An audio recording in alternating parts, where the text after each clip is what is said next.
సెలవిచ్చినది ఏమనగా, మీరు బ్రతుకున్నట్లు నేను మీలోనికి జీవాత్మను రప్పించుచున్నాను.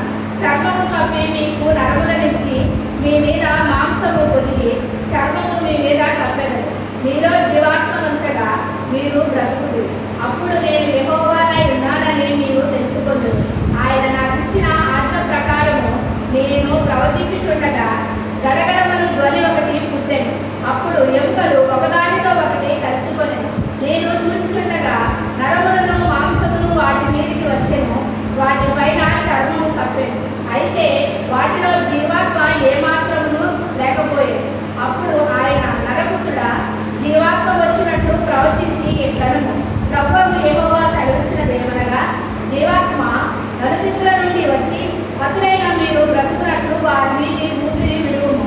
ఆయన నాకు ఆజ్ఞాపించినట్లు నేను ప్రవచింపగా జీవాత్మ వారిలోనికి వచ్చెను. వారు సజీవులై లేచి లెక్కింప శక్యము కాని మహాసైన్యమై నిలిచేది. అప్పుడు ఆయన నాతో ఇట్లనెను, నరపుత్రుడా, ఈ ఎముకలు ఇశ్రాయేలీయులందరినీ సూచించుచున్నవి. వారు మన ఎముకలు ఎండిపోయెను, మన ఆశ విఫలమాయెను, మనము నాశనమైపోతుంది అని అనుకుంటున్నారు. కాబట్టి ప్రవచన వ్యక్తి వారితో ఇట్లను, ప్రభువుకు యెహోవా సెలవిచ్చినదేమనగా, నా ప్రజలారా, మీరున్న సమాధులను నేను తెరచెను. సమాధులలో నుండి మిమ్మల్ని బయటికి రప్పించి ఇశ్రాయేలు దేశంలోనికి తోడుకొని వచ్చెను. నా ప్రజలారా, నేను సమాధులను తెరచి సమాధులలో ఉన్న మిమ్మల్ని బయటికి రప్పించగా నేను యెహోవానై ఉన్నానని మీరు తెలుసుకుందురు. మీరు బ్రతుకున్నట్లు నా ఆత్మ మీలో ఉంచి మీ దేశంలో మిమ్మల్ని నివసింపచేసెను. యెహోవా నాకు నేనే మాట ఇచ్చి దానిని నెరవేర్చునని మీరు తెలుసుకుందురు. ఇదే యెహోవా వాక్కు. చాలండి, ప్రార్థన చేసుకుందాం. ఈ యొక్క ఉదయకాల సమయంలో ప్రభు మనతో మాట్లాడలాగిన మనం అందరం ప్రార్థన చేసుకుందామండి. పరిశుద్ధుడైన తండ్రి, మహోన్నతుడ, జీవాధిపతి, సర్వాధికారి, సర్వోన్నతుడ, సర్వశక్తి కలిగిన తండ్రి, మీ వందనాలు, స్తోత్రాలు తండ్రి. నాయన, ఈ ఉదయకాల సమయంలో ప్రభువా, నా తండ్రి, నా తండ్రి, నా తండ్రి, నీ దివ్య వాక్యము ద్వారా నాయన మాతో అందరితో మీరు మాట్లాడండి నాయన. పరిశుద్ధాత్మ దేవుడా, మీరే కార్యము చెయ్యండి నాయన. దయగల తండ్రి, కృపగల నాయన, మీకే స్తోత్రాలు తండ్రి, వందనాలు ప్రభువా. ఇప్పుడు వచ్చిన మమ్మల్ని అందరిని బట్టి వందనాలు, స్తోత్రాలు తండ్రి. ఇంకా రావాల్సిన బిడ్డలు త్వరగా రావడానికి సహాయం చేయండి. పరిశుద్ధాత్మ దేవుడా, మీకే వేలాది వందనాలు, స్తోత్రాలు తండ్రి నాయన. పరిశుద్ధుడైన తండ్రి, పరమల్లో దేవ, మీకే స్తోత్రాలు తండ్రి, వందనాలు ప్రభు. ఆత్మ ప్రభువాను మీకు వందనాలు, స్తోత్రాలు చెల్లించుకుంటున్నాం తండ్రి నాయన. అయా, ఈ దీనిరాలు మరుగుపరిచి మీరు మాట్లాడండి నాయన. ప్రభువా, నా తండ్రి, నా తండ్రి, నా తండ్రి, సత్యవాక్యమును సరిగా విభజించి నీ పరలోకపు జ్ఞానంతో గ్రహింపుతో నింపు నాయన. నీ ఆత్మ వశంలోకి తీసుకొని ఆయన నీ శక్తి బలముతో అభిషేకంతో నింపుతాండి. పరిశుద్ధాత్మదేవుడా, మీరే కార్యము చేయండి నాయన. ప్రతి హృదయం తెరవబడును గాక, ప్రతి మనోనేత్రం వెలిగించబడును గాక. నీ పరిశుద్ధాత్మ కార్యాలు బలముగా జరుగును గాక. ఆత్మకార్యము జరిగించి సహాయం చేయమని యేసు అతి పరిశుద్ధ నామములో అడిగి వేడుకొంచున్నాం తండ్రి, ఆమేన్. హల్లెలూయా. ఇక్కడ మరి యెహెజ్కేలుతో దేవుడు మాట్లాడుతూ ఉన్నాడు. యెహోవా హస్తము నా మీదకి వచ్చెను, నేను ఆత్మవశుడనై ఉండగా యెహోవా నన్ను తోడుకొని పోయి ఎముకలతో నిండి ఉన్న యొక్క లోయలో నన్ను దింపెను. ఆయన వాటి మధ్య నన్ను ఇటు అటు నడిపించగా. వీళ్ళందరి గురించి మాట్లాడినప్పుడు ఏమన్నారంటే ఆయన ఇశ్రాయేలీలు అని చెప్పారు. వాళ్ళ గురించి ఏమని చెప్పారండి? ఇశ్రాయేలీలు అని చెప్పారన్నమాట. ఇశ్రాయేలీలు అంటే ఎవరండి చెప్పండి? ఆశీర్వదించబడిన బిడ్డలు. ఎవరి చేత?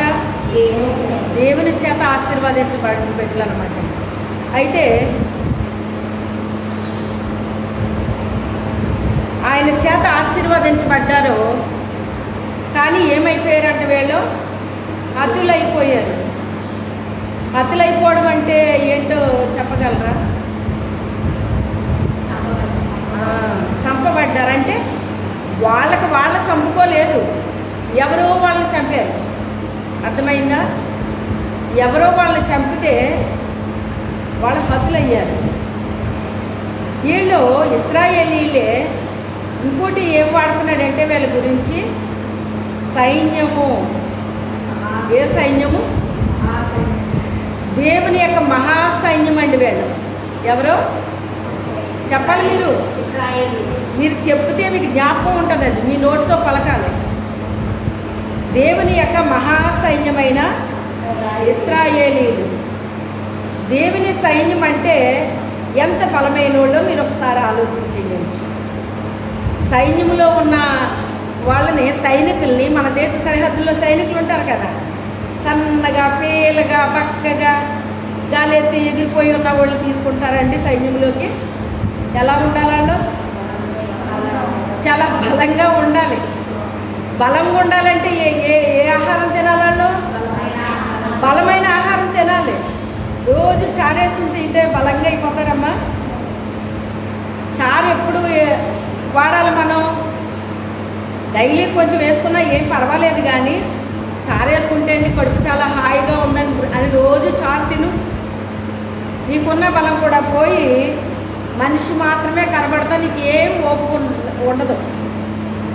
కొంచెం హెవీ ఫుడ్ ఉన్నటప్పుడు రసం తప్పకుండా వేసుకోవాలి, లేకపోతే త్రాగాలి. ఓ చిన్న గ్లాస్ అయినా ఏం చేయాలి? త్రాగాలన్నమాట అండి.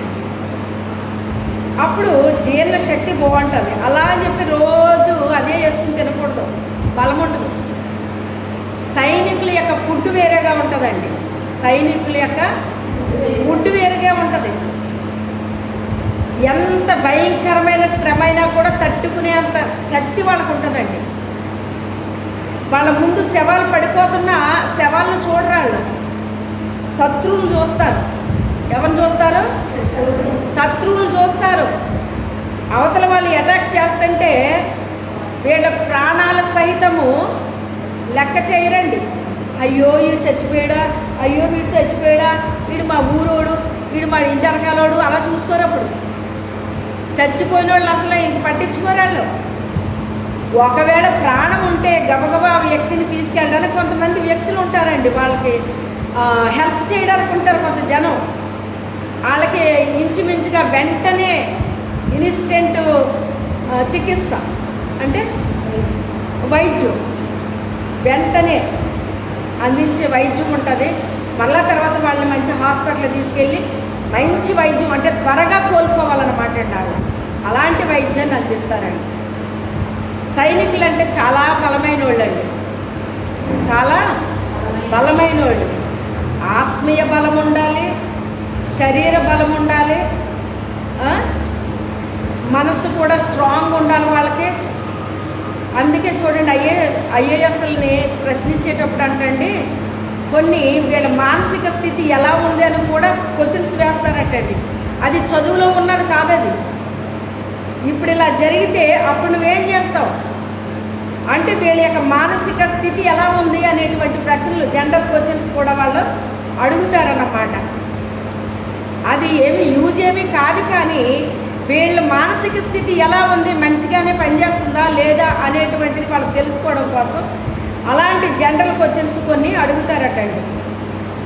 అడిగినప్పుడు తడుముకోకుండా వెంటనే చెప్పగలగాలన్నమాట వాళ్ళకి. అలాగ ఆలోచించి ఒక అరగంటకో ఒక పావు గంటకో చెప్పరాళ్ళు. అలాగా వాళ్ళ నోట్లోంచి క్వశ్చన్ రాగానే నెక్స్ట్ మినిట్లో వాళ్ళు ఆన్సర్ ఇచ్చేయాలి. అక్కడ 1 or 2 minutesలో ఇచ్చేయాలండి. అంతే తప్ప 5 నిమిషాలు 10 నిమిషాలు తీసుకోకూడదు. అక్కడ అంత షార్ప్ ఉండాలండి మైండ్. ఐఏఎస్లు అంటే వాళ్ళు చేసే ఉద్యోగాలు చాలా బాగుంటాయి, కానీ వాళ్ళ పడిన కష్టం మాత్రం ఎవరు గుర్తించరు. చదువుకున్న వాళ్ళు మాత్రమే గుర్తిస్తారు, అది చదువు లేని వాళ్ళు గుర్తించరండి. వీళ్ళు ఎంత నిద్రాహారాలు మానేసి ఎంత భోజనం అయ్యి లెక్క చేయకుండా ఉంటే ఈ చదువుగలుగుతారు వీళ్ళు. ఐఏఎస్ ఎలాగయ్యారు వీళ్ళు? అందరిలాగా ఫుల్గా పీకల దాకా తినేసి 10 గంటల దాకా పడుకుంటే ఐఏఎస్లు అయిపోతారండి. అలా అని చెప్పి అందరూ చూసిలా చదువుతారు వాళ్ళు. అలాగ అందరూ చూసేలాగా చదవడానికి ఇష్టపడుతున్నారంటే వాళ్ళ వేషధారులని అర్థం. వాళ్ళు మామూలుగా ఉన్నప్పుడు చదవరాళ్ళు, అందరూ చూసేటట్టు చదవాలని కోరుకుంటారు. వాళ్ళు ప్రార్థన చేస్తే అందరూ చూడాలి, వాళ్ళ ప్రార్థన వాక్యం చదివితే అందరూ చూడాలి, వాళ్ళు ఏదైనా చేస్తే అందరూ చూడాలన్నమాట. చూడండి నేను ఎలా చదువుతున్నాను, నేను ఎలా ప్రార్థన చేస్తున్నాను, లేకపోతే నేను ఎలా చేస్తున్నాను అనేటువంటిది నలుగురు చూడాలి. అలా చేస్తూ ఉంటారండి కొంతమంది. ఇక్కడ అందరూ ప్రార్థన చేస్తుంటే కొంతమంది ఉండేవారు వెనక్కే ముందుకి చూస్తూ ఉండేవారు. ఎందుకు చూస్తున్నారో తెలియదు. వెనకే ముందుకు చేసి అక్కడి నుంచి ఏ మనిషి అయితే వస్తున్నారో ఇక్కడికి వచ్చేటానికి ఎంత టైం పడుతుందో అప్పుడు వాళ్ళ గురించి ఎత్తుకుని ప్రార్థన చేసేవాడు. ఏ ప్రార్థన అంటారు దీన్ని? అవునా కదా? అంటే ఈమె చేసే ప్రార్థన ఆమె వినాలన్నమాట. అమ్మో నా కోసం ఎంత ప్రార్థన చేస్తుందో అనుకోవాలి. దాన్ని ప్రార్థన అంటారు అసలు. ఇలాంటి కొన్ని ఉంటాయండి, అవన్నీ వేషధార పనులు అన్నమాట. కరెక్ట్గా చెయ్యరు. వేషధారణ అనేటువంటిదే దేవుడికి అసహ్యం అన్నమాట అండి. నిజము ఒరిజినల్ అనేటువంటిది దేవుడు ఇష్టపడతాడండి. మనల్ని ఎవరిని చూడకపోనివ్వండి, ఎవరు నమ్మకపోనివ్వండి, మన పని మనం చేసుకుంటా పోవాలి. అవునా కాదా? అంతే. మన వెనకాల వచ్చి ఇంకొకరు మనల్ని కనిపెట్టే అవసరం లేదు, ఇంకొకరు మార్కులు వేయ అవసరం లేదు. మన పని మనం చక్కగా చేసుకుంటూ వెళ్ళిపోవాలి. దేవుడు కూడా అంతే చూస్తాడండి మనల్ని.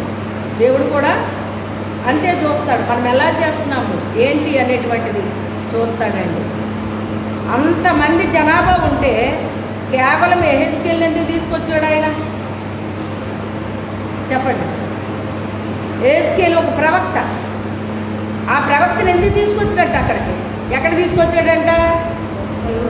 ఎముకల లోయలోకి తీసుకొచ్చాడంట అండి. మీరు వెళ్ళి నిలబడతారా ఎముకల లోయలోని? ఇది చూసేటప్పుడు మీ ప్రాణం పోతుంది. నిజానికి చెప్పాలంటే బతికున్న మనిషి వల్ల ప్రమాదం ఉంటుంది, కానీ చచ్చినోడి వల్ల ప్రమాదం ఏముంటుందని నాకు అర్థమవుతుంది. కానీ చచ్చినోడికే భయపడతారు అందరూ, బతికున్న వాళ్ళకి ఎవరు భయపడరు. చచ్చిపోయినాడు ఎవరు చేస్తాడండి? వాళ్ళ మీద వాలేరండి, వీళ్ళ మీద వాలేరండి, అతను వచ్చేసాడండి, ఆమె వచ్చేసిందండి, అదిగో మాట్లాడుతున్నాను. ఏమొచ్చింది? దెయ్యం వచ్చింది ఆ మనిషి మీదకి. వాళ్ళు రారు. వాళ్ళు ఎందుకు వస్తారు? వాళ్ళు దేవుడిని కలిగి ఉన్న ప్రజలైతే, రక్షించబడిన వాళ్ళు అయితే పరలోకానికి వెళ్ళిపోతారు, లేదు అంటే పాతాళానికి వెళ్తారు. అంతే తప్ప ఏడ దగ్గరికి వాళ్ళు ఎందుకు వస్తారు? దెయ్యాలు వాళ్ళ పేరు చెప్తాయండి. అయ్యి బాబోయ్ అతను వచ్చేసాడు, అయ్యి బాబోయ్ ఆమె వచ్చేసింది, చూడు ఎలా మాట్లాడేస్తుందో, అన్నీ జరిగినట్టు చెప్పేస్తుంది. ఎక్కడ చెప్తుంది నీకు? ఆ మనిషి పేరు చెప్పి ఆ దెయ్యం వచ్చి ఏం చేస్తుంది? ఆ మనిషిని వాడుకుంటుందండి. ఆ మనిషిని ఏం చేస్తుంది? వాడుకుంటుంది. ఇక్కడ యెహెజ్కేలుని పంపించడానికి గల కారణం ఏంటి? ఎందుకు యెహెజ్కేలుని మాత్రమే ఎందుకు పంపించాడు ఆయన? మనం ఆలోచిస్తే మొదట్లోనే 2వ అధ్యాయంలో ఏమంటాడంటే, నరపుత్రుడా నీవు లేచి చక్కగా నిలబడు. ఎలా నిలబడమంటున్నాడు? లేచి నిలబడు అనాలి. కూర్చున్న వాళ్ళు ఏమనాలండి అసలు? చెప్పండి, ఏమనాలి? లేచి నిలబడి అనాలి. కానీ అలాగంటలేదు. అక్కడ ఏమంటున్నాడు? లేచి చక్కగా నిలబడు. అంటే నిలబడ్డంలో కూడా ఏముందంట? చక్కదనం ఉందంట అండి.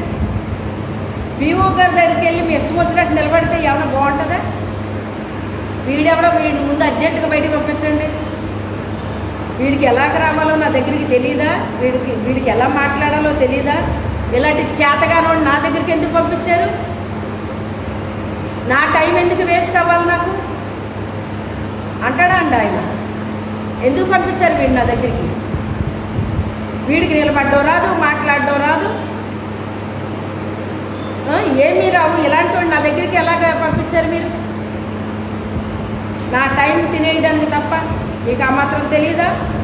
వాడితో మీరు మాట్లాడతారు కదా, మాట్లాడినప్పుడు వాడు మాటలు ఎలా ఉన్నాయో మీకు తెలీదా? ఎందుకు పంపించారు నా దగ్గరికి అని అతనికంటే పంపించిన వాళ్ళు తిడతాడు ఆయన.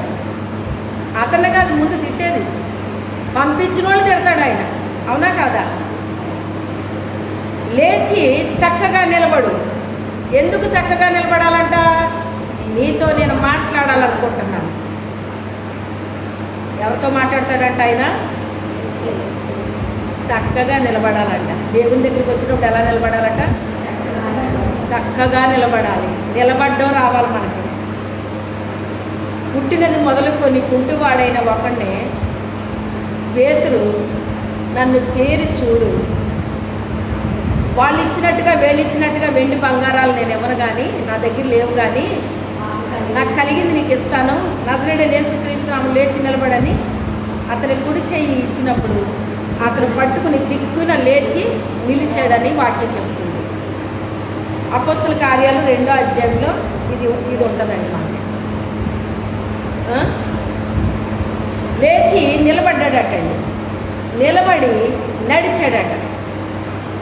ముందు నిలబడ్డం రావాలి, ఫస్ట్ లేవాలి. నువ్వు ఏ స్థితిలో ఉన్నా ఏం పర్వాలేదు.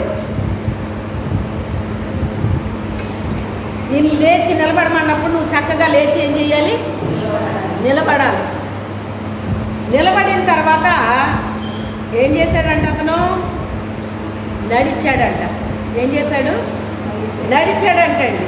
నడిచిన అతను గంతులేసుకుంటా మందిరంలోకి వెళ్ళిపోయాడట. ఆ గుమ్మం దగ్గర కూర్చునే అడుక్కుంటా ఉన్నాడండి. అతను లైఫ్ అంతా ఆ గుమ్మం దగ్గర కూర్చోవడం, అడుక్కోవడం, తన దగ్గరికి వచ్చిన వాళ్ళు వాళ్ళకి డబ్బులు ఇచ్చేయడం, వాళ్ళకి కూడా వెళ్ళిపోవడం, ఇంతే తెలుసు అతనికి. అతను అడుక్కున్న డబ్బులు కూడా అతన్ని తినేవారు. వాళ్ళు ఏం పెడితే అదే తినాలి వాళ్ళు. ఇతను అలాంటి స్థితి. కానీ అతని హృదయంలో ఉన్నది ఆశ. నేను ఎప్పుడైనా మందిరంలోకి వెళ్ళి నేను ఆరాధించగలుగుతానా దేవుడిని? నేను ఎప్పుడైనా మందిరంలోకి వెళ్ళే అవకాశం నాకు దొరుకుతుందా? ఎలా దొరుకుతుంది నాకు? నేను కుంటివాడిని కదా, నేను ఎలాగని లేవగలుగుతాను? నేను ఎలా నడవగలుగుతాను? నేను ఎలా మందిరంలోకి వెళ్తాను? ఇదంతా నాకు అసాధ్యమేమో.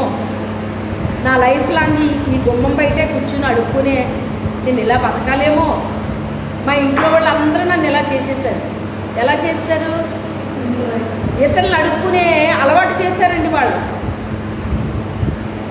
అడుక్కునే వాళ్ళు అంటే వాళ్ళ పిల్లలకు కూడా అడుక్కోవడం నేర్పిస్తారటండి. ఒకప్పుడు ప్రభు చూపించారు నాకు. అది పెద్ద ఫేమస్ సేవకులండి వాళ్ళు. కానీ వాళ్ళు విదేశాలు వెళ్ళి అడుక్కుంటారని చెప్పాడు దేవుడు. ఎక్కడ అడుక్కుంటారంట? అక్కడ అడుక్కుంటారంట.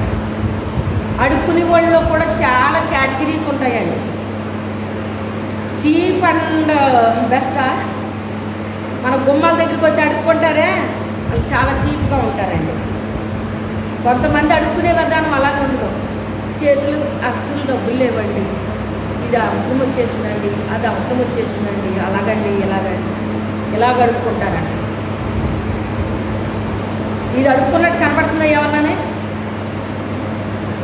ఏదో అవసరంతో కొడుకో అడిగినట్టు ఉందా? ఇది అడుక్కుంటున్నట్టుందా? అదేనమాట. ఒకసారి మేము గోకవరం బస్ స్టాండ్లో నిలబడితే ఒక ఆమె వచ్చి, అయ్యగారు నేను ఇద్దరం ఉన్నామన్నమాట, ఏదో పని మీద వెళ్ళాం. అక్కడికి వెళ్ళి అక్కడ నిలబడితే ఒక అమ్మ వెనకాల వచ్చి, అమ్మ ఇలాగా మరి పలానా ఊరు వచ్చాను, బస్సుకు డబ్బులు లేవు, ఎవరో ఇంటికి వచ్చాను, వాళ్ళ ఇంటి దగ్గర లేదు, తీరా నేను ఛార్జీలు ఉన్నాయనుకున్నాను, లేవు, వాళ్ళేమో ఇంటి దగ్గర లేరు, నాకు బస్ టికెట్ ఎంత అవుతుంది, మళ్ళీ నేను ఇచ్చేస్తాను మీకు, ఇలాగ చెప్తుంది. ఆమె ఎవరో ఏంటో మనకేమన్నా తెలుసా? ఆమె తెచ్చి మనకెత్తదా? ఇది ఎంత గ్రాండ్గా ఉంది అడుక్కోవటం. పక్కోళ్ళు కనపడకుండా చెప్తుంది ఏదో మన చుట్టంలాగా.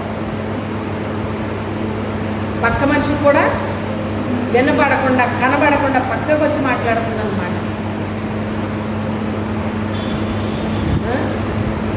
అంటే అడుక్కునే మనుషులు కూడా మీరు అనుకుంటున్నారు గుమ్మాల దగ్గరికి వచ్చి అడుక్కునే వాళ్ళు అడుక్కుంటున్నారు అనుకుంటున్నారు. మీరు విదేశాలకు వెళ్ళి కూడా అడుక్కుంటున్నారని దేవుడు చూపిస్తే తెలిసిందా.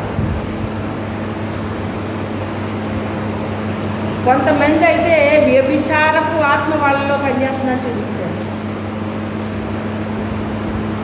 దేవుడు ఏం చెప్పాడో తెలుసా మనకి? నన్ను కాకుండా వేరొకరిని ఎవరిని మీరు సేవించినా అది వ్యభిచారంతో సమానం అన్నాడు ఆయన. దేంతోటి? వ్యభిచారంతో సమానం అన్నాడు ఆయన. నువ్వు దేవుడిని కలిగి ఉన్నావా, దేవుడిని నమ్మావా, దేవుడితోటే ఉండు నువ్వు చివరి వరకు. మళ్ళీ మధ్యలోని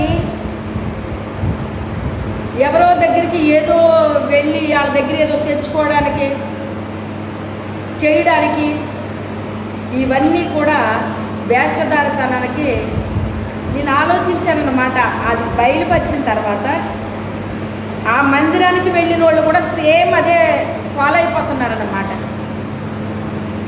మనం ఏ పని చేస్తాం మన పిల్లలకి మనమే మాదిరి అని చెప్తాను నేను చాలాసార్లు. మనల్ని చూసి మన పిల్లలు కూడా ఎలా తయారవుతారో తెలుసా? అమ్మ నాన్న ఇలాగే చేస్తున్నారు కదా, మనం చేస్తే తప్పేంటి అనుకుంటారు. అనుకుంటే మీకు అది అడుగుతారు రేపు పొద్దున్న, నువ్వు చేయట్లేదా అని అడుగుతారు వాళ్ళు. అంటే తప్పు అనేటువంటిది తప్పే, అది ఎవరు చేసినా తప్పే అది. అప్పుడు దాని గురించి నేను ఆలోచిస్తే అప్పుడు నాకు దాని గురించి క్లారిటీ వచ్చిందనమాట అండి. ఏంటిది, ఇది వ్యభిచారం ఏంటి అని నేను ఆలోచించాను. ఏదైనా ప్రభు చూపించినప్పుడు దాని గురించి ఆలోచన చేస్తానండి నేను. ఈ వ్యక్తిని ఎందుకు చూపించినట్టు, ఈ వ్యక్తికి ఉండేటువంటి లక్షణాలు ఏంటి, ఎందుకు ఈ వ్యక్తిని చూపించాడు దేవుడు అని అవన్నీ నేను ఆలోచన చేసినప్పుడు దేవుడు చూపించిన దానికి నాకు అర్థానికి కరెక్ట్గా సరిపోద్ది అనమాట అండి. అక్కడ ఈ ఉద్దేశంతో దేవుడు ఈ వ్యక్తిని చూపించారన్నమాట. ఈ వ్యక్తిలో ఈ క్వాలిటీస్ ఉన్నాయన్నమాట, అందుకే ఈ వ్యక్తిని చూపించాడు దేవుడు అని అప్పుడు అనుకుంటాను నేను. అతను అడుక్కోవడం అయితే అడుక్కుంటున్నాడు, కానీ అడుక్కోవడం అతనికి ఇష్టం లేదు. త్రోవ ప్రక్కన వెళ్ళేటప్పుడు కూడా ఒక గుడ్డోడు అడుక్కుంటాడు. మీకు తెలుసు, అవన్నీ తెలుసు. ఏంటి బాబు ఏదో అల్లజడి జరుగుతుంది ఏంటి, నీకు తెలీదా?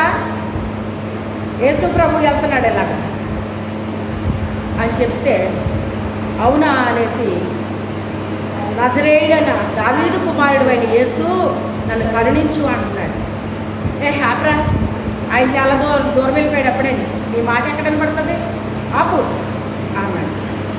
అంటే అప్పుడు డైరెక్ట్గా కాకుండా ఇండైరెక్ట్గా ఇన్ఫర్మేషన్ ఇచ్చినట్టు అయింది అతనికి. అంటే ఈ స్వరముతో నేను పిలిస్తే ఆయనకు నా స్వరం వినబడదు, నా స్వరం వినబడనంత దూరంలోకి వెళ్ళిపోయాడు అనమాట ఆయనని. ఇప్పుడు ఏం చేయాలి అనేసి వెంటనే అతని మైండ్ ఎంత షార్ప్గా పనిచేస్తుందో చూడండి. ఇంకా హెచ్చుగా గట్టిగా బిగ్గరగా పిలిచాడట, దావీదు కుమారుడా నన్ను కరుణించు అని గట్టిగా అరిచాడట. వింటున్నాడు. యేసు ప్రభుకి వినబడదా అండి? మనసులో అనుకున్నదే వినబడుతుంది కదా, మనం మూలిగితే వినబడుతుంది కదా, గట్టిగా అరిస్తే వినబడదా? అతని విశ్వాసాన్ని పరీక్షిస్తున్నాడంటే యేసు ప్రభు అతని యొక్క విశ్వాసాన్ని పరీక్షిస్తున్నాడట. అమ్మో ఈడు గుడ్డోడు అనుకున్నాం కానండి, ఎలాంటి గుడ్డోడు కాదండి బాబు, ఈడు మా చెవులు పగిలిపోతాయిరా, అసలు ఎంత గట్టిగా అరుతున్నావేంట్రా, నువ్వు గుడ్డోడివే కానీ మామూలు గుడ్డోడు కాదు నువ్వు అని చెప్పేసి అంటున్నారు అక్కడ ఉన్న ప్రజలు. వాళ్ళ ప్రజల మాట లెక్క చేయలేదు అతను. ఏం కావాలి ఇప్పుడు అతనికి? ఈ అడుక్కోవడం ఇదంతా నాకొద్దు, నాకేం కావాలి? నాకు చూపు కావాలి, నాకు ఆత్మీయ నేత్రాలు మూయబడిపోయినాయి, అవి తెరవబడాలి. శరీర నేత్రాలు తెరవబడాలి. ఆత్మీయ నేత్రాలు మూసిపోతాయి కొంతమందికి, అందుకే ఆత్మీయ సంగతులు అర్థం కావు. శరీర నేత్రాలు మూసిపోతాయి కొంతమందికి, లోకం కనబడదు వాళ్ళకి. ఇదేమో లోకపు గుడ్డితనం, అది ఆత్మీయ గుడ్డితనం. అక్కడ ఉన్న వాళ్ళకి శరీరానుసరమైన నేత్రాలు ఉన్నాయి, కానీ వీడికి ఆత్మీయ నేత్రాలు తెరవబడ్డాయి. శరీర నేత్రాలు మూసుకున్నాయి, ఆత్మీయ నేత్రాలు తెరవబడ్డాయి.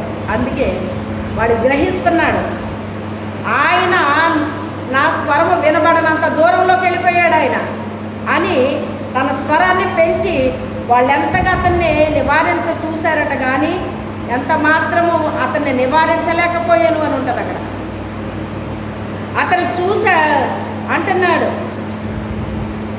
వెళ్ళి అతను నా దగ్గరికి తీసుకురండి అన్నారు ప్రభువారు.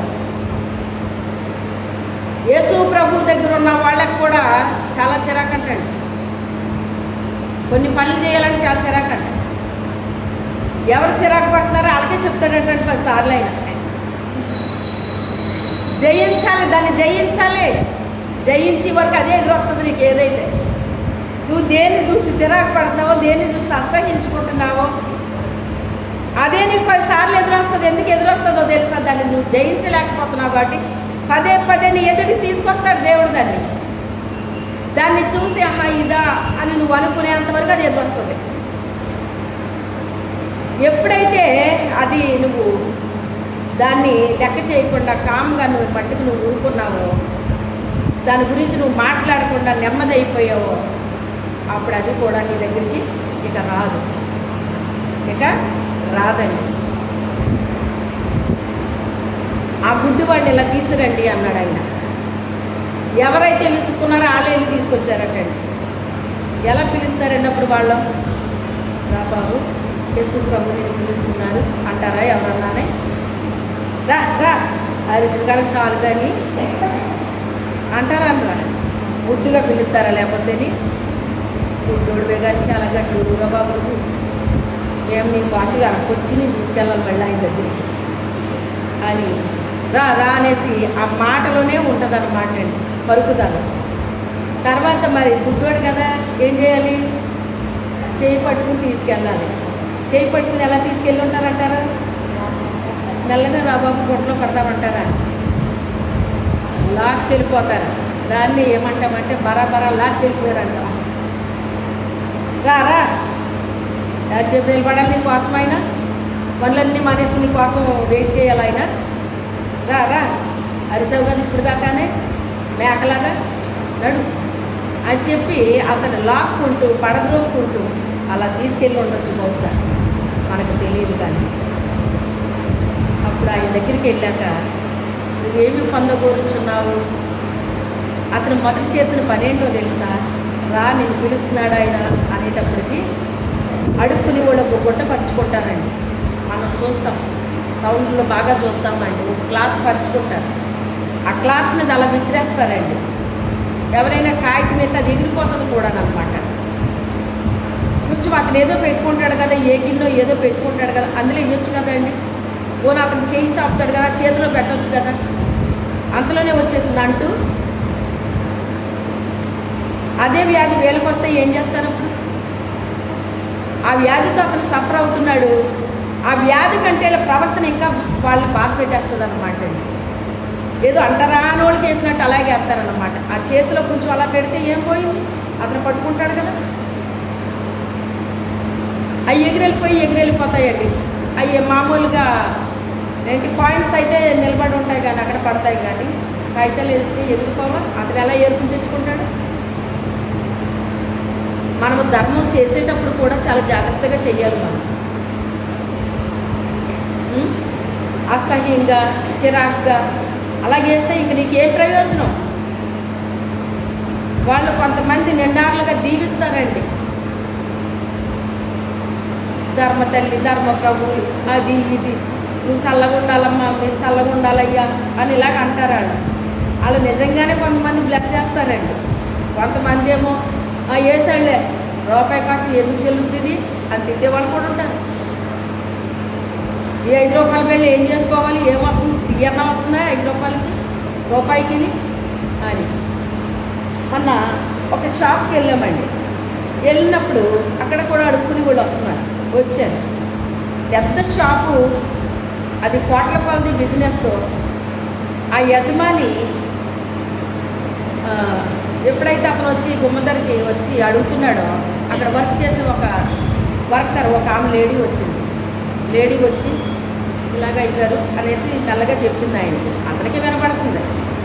అతను సొరుగు తీసి ఇలాగ ఏరి అందులో నుంచి రూపాయి కాసుకో తీసేదన్నమాట. అతని బిజినెస్ ఎంత? నేను అనుకున్నాను ఒక 10 రూపాయలు ఇవ్వకూడదు అతనికి, కనీసం ఒక టీ తాగటానికైనా ఉండాలి అని మనం ఆలోచించాలి కదా. నువ్వు 10 కాదు కదా, వేలే నువ్వు ఎందుకు పనికి రాకుండా ఖర్చు పెట్టేస్తావు కదా. అలాంటిది ఆ గుమ్మానికి అడుగుతున్నాడు కదా అతను. ఏరి రూపాయి బిళ్ళ తీసి ఇచ్చాడండి అతను. క్రైస్తవుల్లో మాత్రం లేరనుకుంటున్నారు ఇలాంటి వాళ్ళు. వెతికి మారణ కాగితాలు ఎట్టుకొచ్చి అందులో వేస్తారండి. అందులో వేసి మనుషులు ఎవరో చూడకపోవచ్చు, కానీ ఎవరు చూస్తున్నారు? నువ్వు ఎంత ఏరుకొచ్చి అందులో వేస్తావో మారణ కాగితం, మారణ బిళ్ళనే నీకు కూడా అలాగే వస్తాయి, పైనుంచి అలాగే వస్తాయి. నేను చెప్పాను, నేను కొత్త కాగితాలు తీసి దాచుకుని ప్రభు కనిపించడం నాకు ఇష్టమైంది. నాకు ఎవ్వరూ చెప్పలేదండి అలాగా. ఎందుకు మనకు అలాగే ఇష్టమవుతుందో తెలుసా? దేవుడిని అంత ప్రేమిస్తామంట. దేవుడిని ఎంత ప్రేమిస్తామో అంత విలువైంది దేవుడికి ఇవ్వాలని మనకు అనిపిస్తుంది అటండి. మనకైనా మానేసుకుంటామంట, కానీ దేవుడికి అర్పించుకుంటామంట. ఒకరోజు వాక్యం బోధిస్తే మాట చెప్పినప్పుడు ఆ మాట విన్న వారు ఇంచుమించుగా చాలామంది అప్పటి నుంచి కొత్త కాగితాలు అర్పించడం మొదలుపెట్టారు. తెలియని వాళ్ళు ఎప్పటికే బెజ్జాలున్న కాగితాలు ఎత్తారనుకోండి, అది వేరే సంగతే. ఆ బెజ్జాల్లాగే అయిపోద్ది వాళ్ళు బతుకుకోవడానికి. ఉంటుంది కానీ తింటాకుండదు, డబ్బు ఉంటుంది కానీ ఖర్చు పెట్టుకోరు. నాకు తెలియక అడుగుతానండి, డబ్బు మూటలు ఎంత సంపాదిస్తే అంత పట్టుకుని వెళ్తారు ఏంటండి పరలోకానికి? నాకు అర్థం కాదు. అది ఏమైనా పరలోకానికి పట్టుకెళ్ళిదా? ఏమైనా పట్టుకెళ్తాం కోరు మనం? ఈ ఆశీర్వాదాన్ని ఎవ్వరూ కొల్లగొట్టట్లేదు. ఈ ఆశీర్వాదాన్ని నువ్వే పోగొట్టుకుంటున్నావు. దేవుడు అంటే నువ్వు దేవుళ్ళలాగా చూడట్లేదు, కానీ ఏదో వేరే వాళ్ళకి వేసినట్టు వేస్తున్నారు కొంతమంది. అందుకే వాళ్ళ స్థితి కూడా అలాగే ఉంటుందన్నమాట అండి. ఏమాత్రము వాళ్ళ స్థితి మారట్లేదు. దేవునికి మన హృదయంలో ఎంత స్థానం ఇచ్చామో మన మనస్సు కూడా అలాగే అనిపిస్తుందండి. విలువైంది ఆయనకి ఇవ్వాలనిపిస్తుంది, విలువైంది అర్పించాలనిపిస్తుంది, శ్రేష్టమైంది ఇవ్వాలనిపిస్తుంది. అందుకే తీసుకున్న ఆయన కూడా మనల్ని ఏం వదిలేడు, శ్రేష్టమైందే ఇస్తాడు ఆయన కూడా. ఆ గుడ్డివాడు వెంటనే చేసిన పని ఏంటంటేనట, అతని దగ్గర ఉన్న క్లాత్ పడేసాడటండి మొదట. అంటే అతనిలో విశ్వాసం ఉంది కానీ అవిశ్వాసం లేదండి. 100% విశ్వాసం ఉంచాడు ఆయన. ఇక మళ్ళీ నాకు ఈ దుస్థితిలోకి ఇక నేను రాను, ఇంకా మళ్ళీ అడుక్కునే పరిస్థితి ఇంకా నాకు నా లైఫ్లో ఇంకా రానివ్వడం నా దేవుడు. ఎందుకంటే నా దేవుడి దగ్గర నుంచి నాకు పిలుపు వచ్చింది. ఇప్పుడు నన్ను పిలుస్తున్నాడు అంటే ఇంకా నా లైఫ్లో ఇది ఇంక దీని జోలికి నాకు దీని అవసరం ఉండదు. ఇంక నాకు నేను ఎప్పటి నుంచో ప్రార్థన చేసుకుంటున్నాను, ఆ యేసయ్య రావాలి, ఆ యేసయ్య రావాలి, నన్ను ఎవరు తీసుకెళ్తారు ఆయన దగ్గరికి, నేను ఎలాగే వెళ్ళగలను, ఆ యేసయ్య ఈ మార్గం గుండా వెళితే ఎంత బాగుండు అని అతని హృదయం ఘోషిస్తుంది దేవుని కొరకు. కళ్ళుండి చూసి వాళ్ళు ఉన్నారు కానీ వాళ్ళ హృదయాలు ఘోషించట్లేదండి, ఘోషించట్లేదు. పిచ్చాపాటి మాట్లాడుకుంటున్నారు అక్కడ నిలబడి.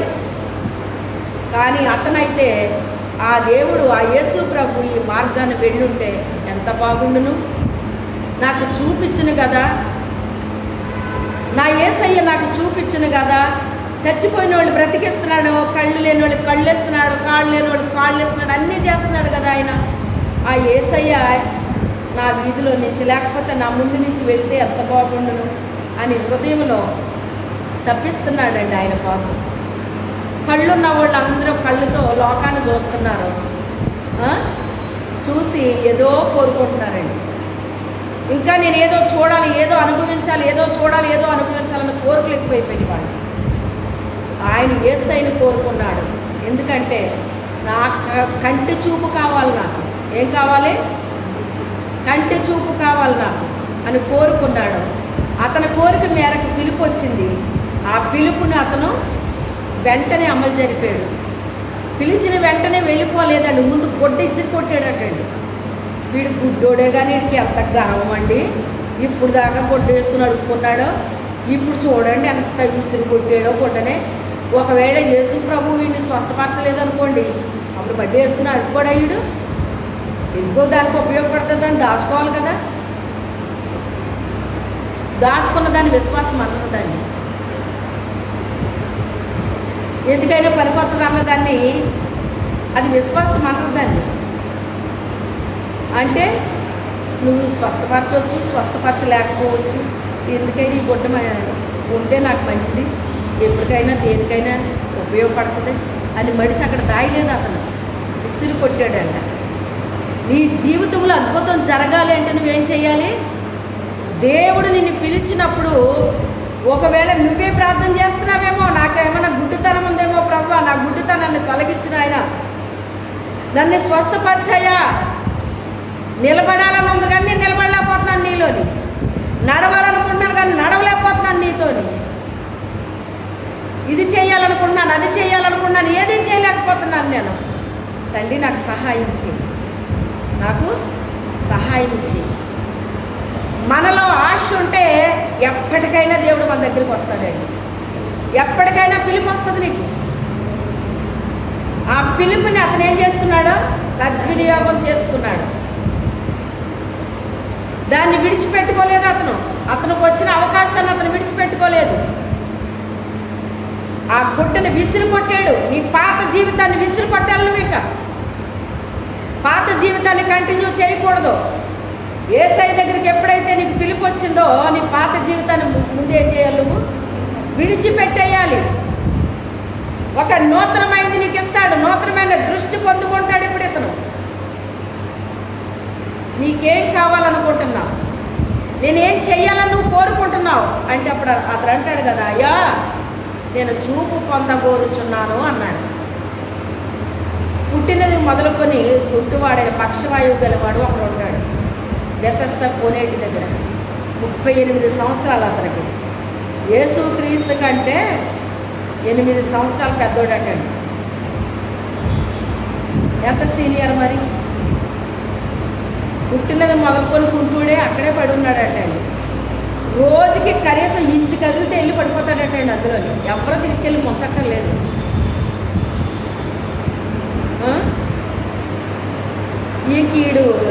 ఇంకీడు పడలే, ఇంకీడు వల్ల కాదు అని చెప్పేసి యేసుప్రభు స్వయం వచ్చేసాడంట ఆయన దగ్గర. కనీసం నేను స్వస్థపరుస్తానని విశ్వాసంతో అయినా పడున్నాడు ఈడు ఇక్కడ. చూడండి అతనికి ఎంత డిస్కౌంట్ ఇస్తున్నాడో దేవుడు. కనీసం ఎక్కడన్నా పడున్నాడు, ఎప్పుడొకప్పుడు స్వస్థత ఎత్తాడులే అనుకున్నట్టు అని చెప్పేసి అతని దగ్గరికి వెళ్ళి అతన్ని స్వస్థత పొందగోరుచున్నావా అని అడిగాడు. అవునా? ఏమనాలి అప్పుడు? గట్టిగా చెప్పండి.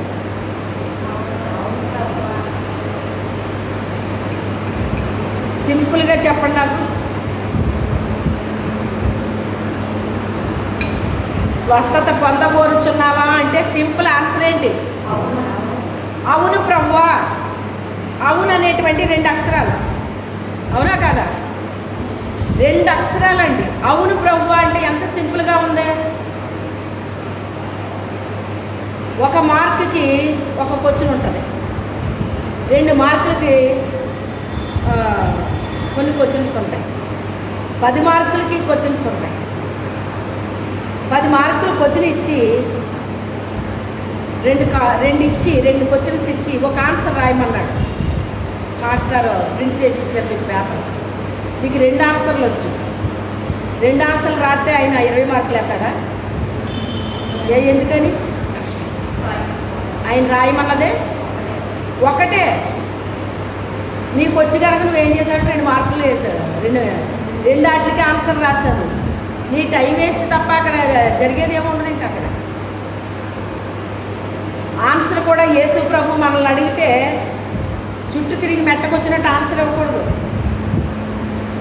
నీ ముక్కేది అంటే ఇలా చూపించాలంటండి. కొంతమంది ఎలా చూపిస్తారటండి, మొత్తం తలంతా తిప్పి చూపిస్తారట.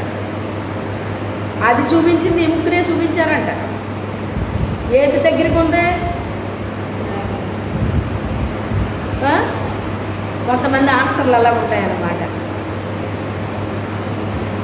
ప్రభువా ఆ దూత వచ్చి కదిలించినప్పుడు మొదట ఎవడు దిగునో వాడు స్వస్థత పొందుతాడని అన్నారు. నేను చాలాసార్లు త్వరగా దిగుదామనుకుని లోపల ఎవడో వెళ్ళిపోయి దిగేస్తున్నాడు ప్రభువా. నేను ఇలా ఉండిపోయాను. ఎన్ని సంవత్సరాల నుంచి? 28 సంవత్సరాలు ఉండిపోయాను ప్రభువా. ఎవడో నాకు సహాయం చేయట్లేదు ప్రభువా అని వాళ్ళ మీద నేరాలు పడ్డేది. నువ్వు చెయ్యాల్సిన పని నువ్వు చెయ్యాలి. మళ్ళీ వాళ్ళెవరో ఏళ్ళెవరో నన్ను దెబ్బలేదు, నాకు సాయం చేయలేదు, నాకు అది చేయలేదు, ఇది చేయలేదు. ఏంటో మాటలేంటి అసలు అన్నయ్యి? అయ్యే సాకులు అంటారు. అది నువ్వు చెయ్యాలనుకున్నప్పుడు తప్పకుండా చెయ్యి నువ్వు ఇక్కడ. అంతే తప్ప ఎవరో గురించి నేను చేయట్లేదు, వాళ్ళ గురించి చేయట్లేదు, వీళ్ళ గురించి చేయట్లేదు. ఎవరో గురించి చేయట్లేదంటే ఈ ఆన్సర్ యేసుప్రభుకి ఎంత చిరాకు వస్తుందో తెలుసా? చాలా చిరాకేస్తుంది ఆయన. మనం అడిగిన దానికి సూటుగా చెప్పకుండా ఎంత ఆన్సర్ చెప్తే మనకి చిరాకు రాదా? వస్తుంది. అలా చెప్పాడు అతను ఆన్సర్. నువ్వు నీకేం కావాలి అంటే నాకు చూపు కావాలి ప్రభు అన్నాడు. సింపుల్గా అయిపోయింది కదా. ఇతను ఎంత స్టోరీ చెప్పుకొచ్చాడు. ఇతను నేను దిగాలనుకునే లోపల వేరే వాళ్ళతో వచ్చి దిగేస్తున్నారు, నాకెవడో సహాయం చేయట్లేదు. ఎవడో సహాయం చేస్తాడు? ఎవరి దాన్ని చూసుకుంటారండి? ఎవరు సహాయం చేస్తారు చెప్పండి? నీకు అడ్డ అవకాశమే వచ్చింది, కానీ దీన్ని నువ్వు సద్వినియోగం చేసుకోలేకపోతున్నావు అంతే. అవకాశం అయితే ఇవ్వబడింది నీకు. అవకాశాలు అస్తమాటు వచ్చి తలుపు తట్టబట్టండి. ఒక్కసారి వస్తుందట, 2 సార్లు వస్తుందట, అంతకంటే ఎక్కువ సార్లు మనకు రాదటండి. ఇంకా నాకు అవకాశాలు ఇస్తాడు దేవుడు, ఇస్తాడు దేవుడు, ఇస్తాడు దేవుడు నోరు ఆవరించుకుంటూ చూడకూడదటండి. అలాగా ఒక్కసారి ఇచ్చినప్పుడే దాన్ని సద్వినియోగం చేయాలంట. 2వ సారి ఇచ్చినప్పుడు సద్వినియోగం చేయాలి. 3వ దానికోసం ఎదురు చూడకూడదు. ఇంకా ఆయన పిలవడం. ఎందుకంటే ఆయన పిలిచాడు, నీకేదో చెయ్యాలనుకున్నాడో, కానీ నీ స్పందన బాగలేదు. ఆయన ఎంత ప్రేమ కలిగిన దేవుడు అంటే కనీసం ఎక్కడ పడైనా ఉన్నాడు కదా ఈడు, ఇంకేం జరుగుద్దులే అని ఇంటికి పోకుండా ఎక్కడే పడి ఉన్నాడో అని, సరే ఇప్పుడు నీకు స్వస్థత కావాలా వద్దా అని అడిగాడు అనమాట. ఆ కావాలి ప్రభు అన్నాడు. అయితే నీ పరుపెత్తుకుని ఇంటికి వెళ్ళిపోన్నాడు ఆయన. కనీసం నీ పక్కకే జరగలేకపోతే నేను పరుపెత్తుకుని ఎలాగెళ్తాను ప్రభు అని అడగాలి. కానీ మరి అడగలేదేమో నాకు తెలియదు, కానీ పరుపెత్తుకున్నాడంట. ఇప్పుడు దారి పొడుగుని డ్రెస్సులు వేయడానికి ఎంత జనం ఉంటారండి? అరే ఇది విశ్రాంతి దినం రా, పరుపెత్తుకున్నావేంటి? నీకు తెలియదా పరుపెత్తుకోకూడదని? నీకు తెలీదా? ఆచార క్రైస్తువులు మాట్లాడే మాటలు, ఆచార క్రైస్తువులు మాట్లాడే మాటలు అన్నమాట. అని అందరూ అడుగుతుంటే నన్ను స్వస్థపరిచిన ఆయన పరుపెత్తుకుని ఇంటికి వెళ్ళిపోమన్నాడు అని చెప్తున్నాడు. ఆ స్వస్థపరిచిన అతను ఎవరు ఏమో నాకు తెలియదు. ఒక గుడ్డ అతనికి కూడా చూపు వస్తే అలాగే మాట్లాడుతున్నారు. నీకు కళ్ళు ఎలాగొచ్చినాయి అని అడుగుతున్నారు. నాకు తెలీదు, నాకు కళ్ళు ఎవరో ఒక ఆయన వచ్చాడు, నా కళ్ళుకి ఏదో బొద్దంటిచ్చాడు, అలా ఆ యొక్క కోనేటిలోకి వెళ్ళి కడిగేసుకోమన్నాడు. కడిగేసుకున్నాను, ఇంటికి వెళ్ళిపో అన్నాడు ఆయన. వచ్చేసాను అని చెప్తున్నాడు. నీకు ఎలాగొచ్చినాయిరా కళ్ళు? ఎలాగో అంటే ఇప్పుడు ఇతను చూపు రాకూడదా? ఎందుకు ఏంటి వాళ్ళ ప్రశ్నలో ఆన్సర్ ఏముంది ఇక్కడ? కళ్ళు వచ్చినందుకు సంతోషించట్లేదు వీళ్ళు. ఆయనే చేసేసి ఉంటాడు. విశ్రాంతి దినాన్ని స్వస్థపరచకూడదటండి. విశ్రాంతి దినాన్ని ఎందుకు స్వస్థపరిచావని అడుగుతున్నారు. ఆయన నిలదీసేశారండి.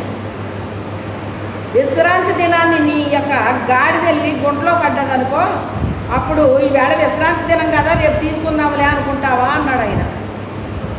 అలా తగ్గట్టే చెప్పి కూడా ఆయన కూడా. అంటే ఇక్కడ గాడిదంటే కొడుకండి. గాడిద కొడక అని తిడతారు కదా కొంతమంది. ఒరే గాడిద ఇలా రారా అంటారు. కొంతమంది అంటారు దేవుడు తిట్టు అంటది. దేవుడికో తిట్లు కొన్ని, మామూలు తిట్లు కొన్ని ఉంటాయి ఏంటండి అక్కడన్నానే. దేవుడు తిట్లు అంటాయి గాడిదంటే. ఈ రీతిగా ఉంటాయండి. చాలామందికి దేవుడు పిలిచినప్పుడు స్పందించకుండా రకరకాల సాకులు చెప్తారు దేవుడి దగ్గర. అందుకే పొందుకోలేరు దేవుడి దగ్గర. సాకులు చెప్పకూడదు. నీ మనసులో ఏముందో అది చెప్పేసేయాలి ఆయన దగ్గర. నీకేమనిపిస్తుందో అది చెప్పేసేయాలి దేవుడి దగ్గర. అయితే ఆయన అంటాడు కదా, నరపుత్రుడా ఈ ఎముకలు బ్రతకగలవా అని అడుగుతున్నాడు. ఆ సైన్యాన్ని చూపించాడంట. ఆత్మచేత తీసుకెళ్ళి ఆ ఎముకలు లోయలో దింపేశాడటండి. అతను అంతటా అతను వెళ్ళలేదు. ఎవరు తీసుకెళ్లారు అతన్నే? దేవుని ఆత్మ తీసుకెళ్ళింది. దేవుని ఆత్మ తీసుకెళ్తే బాబోయ్ నన్ను ఎక్కడ తీసుకెళ్ళిపోతున్నారని అతను కూడా బెంబేలెత్తిపోయాడేమో మనకు తెలియదు. తీసుకెళ్ళి ఎముకల్లో నిలబెట్టిందంట. అది నిలబెట్టి ఈ ఎముకలు బ్రతకగలవా నరపుత్రుడా అని అడుగుతున్నాడు ఆయన. అయ్యా అది నీకే తెలియను, నాకేం తెలుసు అంటున్నాడు. సరే నీకు తెలియదు కదా, ప్రవచనం ఎత్తి మాట్లాడన్నాడు ఆయన. ఆ ఎముకలు పిలవమన్నాడు ముందు. వాళ్ళు ఒక సైన్యం అండి, దేవుని కొరకు పనిచేసే ఒక సైన్యం ఏమైపోయింది ఇప్పుడు? ఎవరి చేతులను హతమైపోయారు వీళ్ళందరూ కూడా. హతమైపోయారు అంటే అవతల వాడిని ఏమంటారు? హంతకుడు అంటారు. ఒక వ్యక్తిని చంపేసినప్పుడు అతనికి పెట్టే పేరేంటి? హంతకుడు. హంతకులు, దొంగలు, లోపులు, వ్యభిచారులు, ఇలాగ రకరకాల పేర్లు ఉంటాయన్నమాట. అయితే హంతకుడు ఏం చేశాడు? ఇప్పుడు వీళ్ళని అంతం చేసేసాడు. ఇప్పుడు జీవిస్తున్నానన్న పేరు మాత్రం ఉంది కానీ నువ్వు మృతుడవే అంటాడు ఆయన. అలాగే ఇక్కడ ఎముకలు ఉన్నాయి కానీ ఏమి లేదు అక్కడ, అస్థి పంజరాలు తప్ప ఇంకేమీ లేవు. అస్థి పంజరం కూడా కాదు అక్కడ. ఏమున్నాయి అక్కడ? ఎముకలు ఉన్నాయి అంటున్నాడు. ఎముకలు మనలో ఎన్ని రకాల ఎముకలు ఉన్నాయి చెప్పండి మీరు?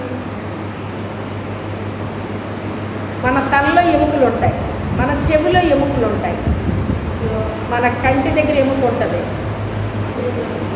మెడ దగ్గర ఎముకలు ఉంటాయి, భుజాల దగ్గర ఎముకలు ఉంటాయి. ఇదంతా ఈ సిస్టమ్ అంతా కూడా ఎముకలతో అలా కూర్చబడి ఉంది. తర్వాత కాలు ఎముకలు ఉంటాయి, మోకాలు వరకు ఒక ఎముక, మోకాలు కింద నుంచి ఒక ఎముక, పాదాల్లో ఎముకలు, వేళ్లలో ఎముకలు. దీనికి పేర్లు ఉంటాయండి.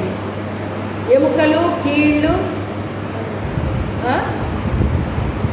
అలాగా దానికి ఒక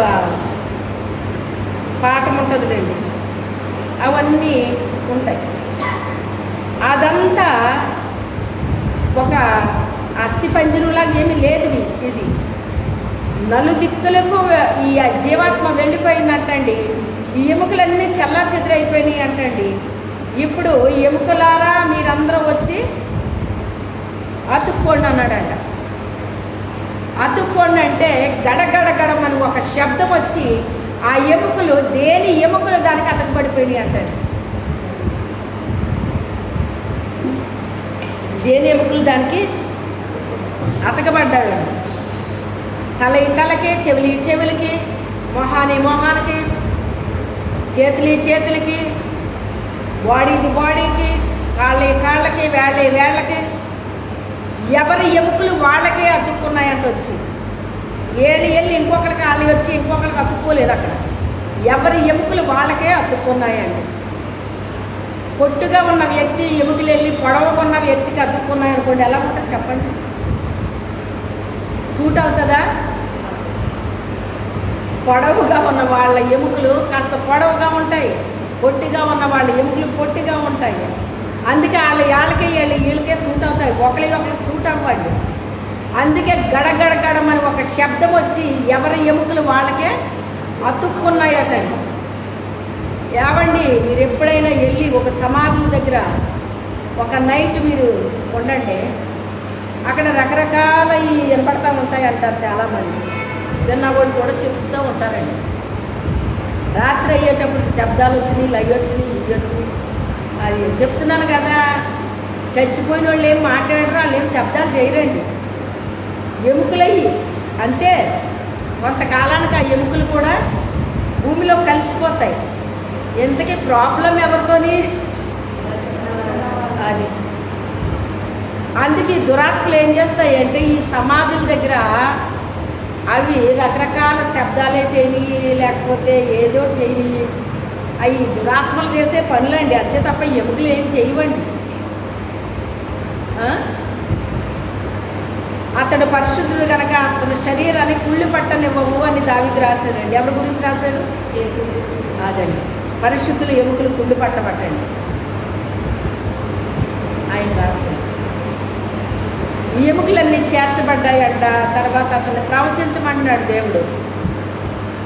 ఎముకలు వచ్చి అతికేసుకున్నాయి, ఆ పైన నరాలు వచ్చి ఎవరి నరాలు వాళ్ళకే ఆ బాడీ అంతా ఎక్కడుండే నరం అక్కడ అతకబడిపోయింది. ఆ బాడీ పైన ఏంటది అవ్వాలి, ఆ నరాల పైన మాంసాన్ని పొదగమన్నాడు ఆయన. మాంసం పొదగబడింది. అలాగే మొత్తం అంతా ప్రవచించాడు ఆయన. ప్రవచించిన తర్వాత లాస్ట్ నీకు చేయాల్సింది ఏంటి? నలుగు దిక్కుల నుండి జీవాత్మ వచ్చి వారిలో ప్రవేశించు అన్నాడు ఆయన. అప్పుడు అది ప్రవేశించిందండి. అప్పుడు గొప్ప సైన్య సమూహమై నిలబడిపోయారట వాళ్ళు. హల్లెలూయా. అంటే జీవము లేని వ్యక్తులకి కూడా జీవమును ఇవ్వగలడా లేదా? నా బిడ్డలైన మీరు శిష్యులతో చెప్తున్నాడు దేవుడు ఏమని?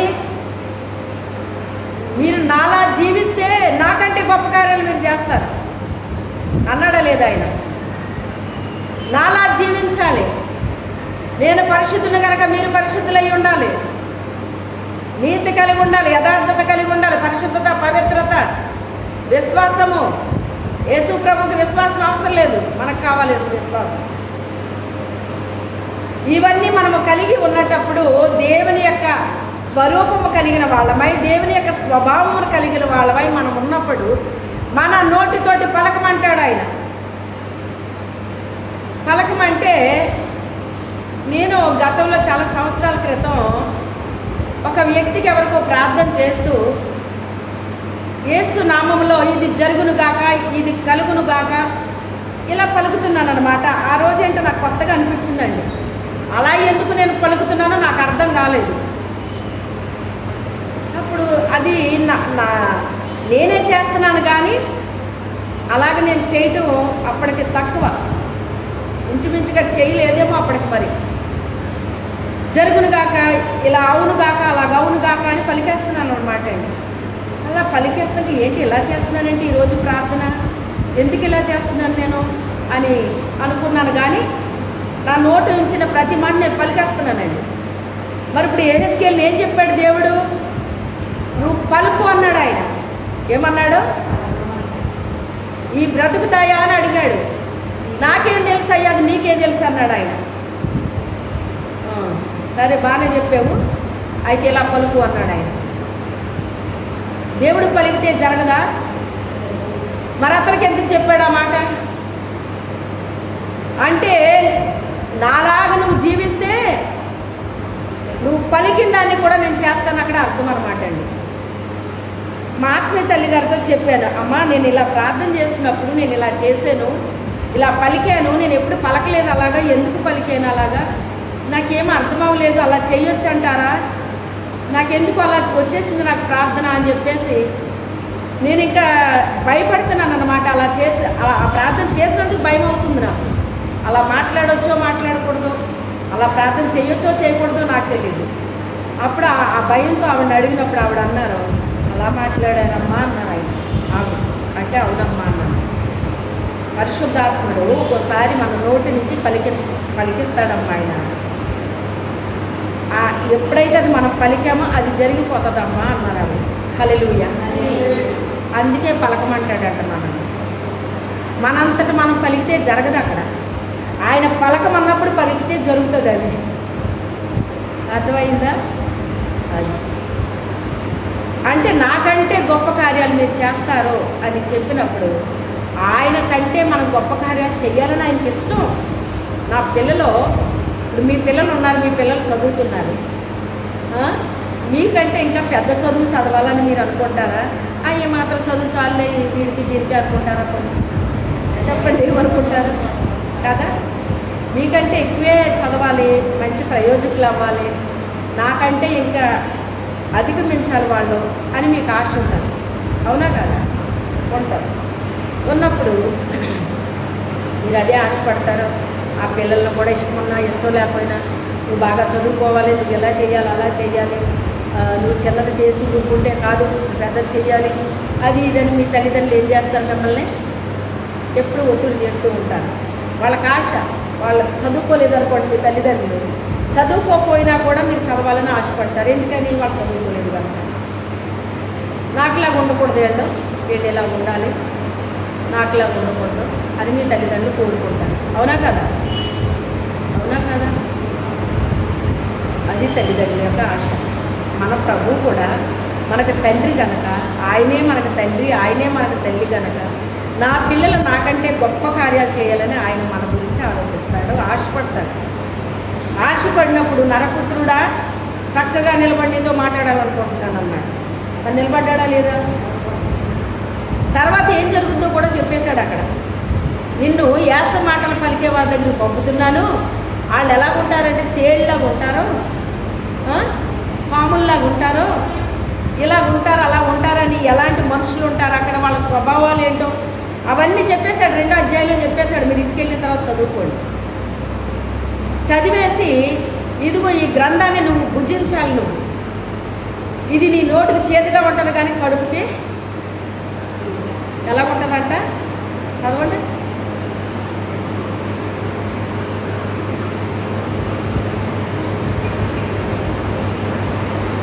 నేను చూచుచుండగా గ్రంథం పట్టుకొని ఒకటి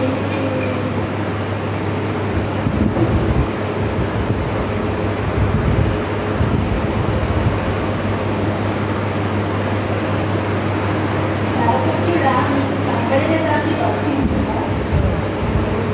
3వ అధ్యాయం. ఈ గ్రంథమును భక్షించి ఇశ్రాయేలీయుల యొద్దకు పోయి వారికి ప్రకటన చేయాలి. నేను నోరు తెరవగా ఆయన ఆ గ్రంథము నాకు తినిపించి, నరపుత్రుడా, నేను ఇస్తున్న ఈ గ్రంథమును ఆహారముగా తీసుకొని దానితో నీ కడుపు నింపుకోమని నాతో సెలవేయగా నేను దాన్ని భక్షించాను. అది నా నోటికి తేనెవలే మధురముగా చదువు. మరియు ఆయన నాతో ఇలాగ సెలవిచ్చాడు, నరపుత్రుడా, నీవు బయలుదేరి ఇశ్రాయేలీయుల యొద్దకు పోయి నా మాటలు వారికి తెలియజెప్పు. నీవు గ్రహింపలేని యాస మాటలు పలుకుని జనుల యొద్దకు కావు, ఇశ్రాయేలీయుల యొద్దకే నీవు పంపుతున్నాను. నీవు గ్రహింపలేని యాస మాటలు పలుకు అన్ని జనుల యొద్దకు నీవు పంపుటలేదు. అట్టి వారి యొద్దకు నేను నిన్ను పంపిన ఎడల వారు నీ మాటలు విందురు. అయితే ఇశ్రాయేలీయులందరూ సిగ్గుమాలిన వరకు కఠిన హృదయులై నేను చెప్పిన మాటల నాశిక వల్లపై ఉన్నారు కనుక నీ మాటలు వినగలవు. చాలండి, చాలు చాలు. చూడండి, 3వ అధ్యాయం మొదటి వచనంలోనే చెప్తున్నాడు, నేను నోరు తెరవగా ఆయన ఆ గ్రంథము నాకు తినిపించాడు. అది ఎలా ఉందని చెప్తున్నాడు? నీ కడుపు నింపుకొని మరి నాతో సెలవేయగా నేను దాన్ని భక్షించి తిని అది నా నోటికి తేనె వలెను మధురముగా ఉండేది. దేవుడు చెప్పింది చెప్పినట్టుగా ఇక్కడ చేశాడా లేదా? చేశాడు కదా. ఇప్పుడు చేశాడు కాబట్టి అతను ఆధ్యాత్మికంగా ఏమయ్యాడు? చక్కగా ఎదిగాడు అనమాట అండి. దేవుడు ఏది చెప్పితే అదే చెయ్యాలండి. చెప్పని పని చేయకూడదు, చెప్పిన పని చెయ్యాలి. చెప్పిన పని చెయ్యకపోవడం ఎంతో, చెప్పంది చేయడం కూడా అంతేనమాట. కొన్ని చూడండి, వస్తీని రమ్మంటే వెళ్ళలేదు, ఎస్తేర్ని రమ్మనకుండా వెళ్ళింది. ధైర్యంగా వెళ్ళింది అంటారా? దేవుని దగ్గర ఆమె చెలికత్తులు యూదులు వాళ్ళందరూ 3 రోజులు ఉపవాసం చేసి చెయ్యండి, నా నిమిత్తం మీరు చేయండి అన్నారు. ఎందుకంటే ఇది న్యాయానికి వ్యతిరేకంగా వెళ్ళినట్టు అవుతుంది. వస్తీని రమ్మంటే వెళ్ళలేదు, ఇప్పుడు నన్ను రమ్మని పిలుపు రాకుండా నేను వెళ్ళడం అనేటువంటిది ఆమె చేసింది, నేను చేసింది ఒకటే. కానీ ఒకవేళ దేవుడేమన్నా మనల్ని కరుణించొచ్చేమో, నేను ఉపవాసం ఉంటాను నా చెలికత్తెలతో, మీరు కూడా ఉపవాసం ఉండండి, ఎక్కడికక్కడ సమాజాలుగా కూడుకోండి అని చెప్పిందన్నమాట. చూడండి, దేవుడు ఏది చెప్పితే అది చెయ్యాలన్న విషయం ఆమెకు అర్థమైంది. కానీ మొద్దుకాయకి అర్థమైందా? నేను పెంచాను అంటున్నాడు అయితే. కానీ ఎస్తేరుకి జ్ఞానం ఇచ్చింది ఎవరో? దేవుడు. ఆమె ఆ యొక్క ఆజ్ఞలన్నీ తన హృదయంలో భద్రం చేసేసుకుందండి. ఆమెకు తల్లి లేదు, తండ్రి లేడు. అంటే తల్లిదండ్రి పెంపకాలు రెండూ కూడా లేవు ఆమెకి. ఆమెను పెంచింది ఎవరు అనుకోవాలి ఇప్పుడు మనం? పరిశుద్ధాత్మ దేవుడు పెంచాడు. మనకు ఆత్మీయ తల్లి అయినా తండ్రి అయినా తప్పకుండా ఉండాలండి, వాళ్ళు మనల్ని పెంచాలి. కానీ ఆమె అట్టి యోగ్యత ఆమెకు దొరకలేదు. అంటే నేను ఏదైనా చేయగలను అని దేవుడు అక్కడ నిరూపించాడంట ఆమె విషయంలో. ఆ పిన తండ్రి పెంచాడు కానీ, అన్నయ్య పెంచాడు కానీ, అతను అన్నీ కూడా ఆజ్ఞల వరకే అతనికి తెలుసు కానీ ఆత్మ నడిపింపు తెలియదు అతనికి. ఈ రోజున కూడా చాలామంది సతమతమైపోయింది ఎక్కడే అయిపోతున్నారు. మారు మనసు లేకుండా బాప్తీసాలు ఇచ్చేస్తున్నారండి. మేము ఇంతమందికి బాప్తీసాలు ఇస్తున్నామని చెప్తున్నారు. ఆ మనిషికి ఇంతకి మారు మనసు వచ్చిందా లేదా అది పట్టించుకోవట్లేదు ఎవరు. మారు మనసు పొంది బాప్తీసం తీసుకుంటే కనుక పరిశుద్ధాత్ముడిని ఒక వరంగా ఇస్తాడు అని చెప్పి పేతురు గారు చెప్తున్నాడు. అపోస్తలుడైన పౌలు గారు అంటాడు కదా,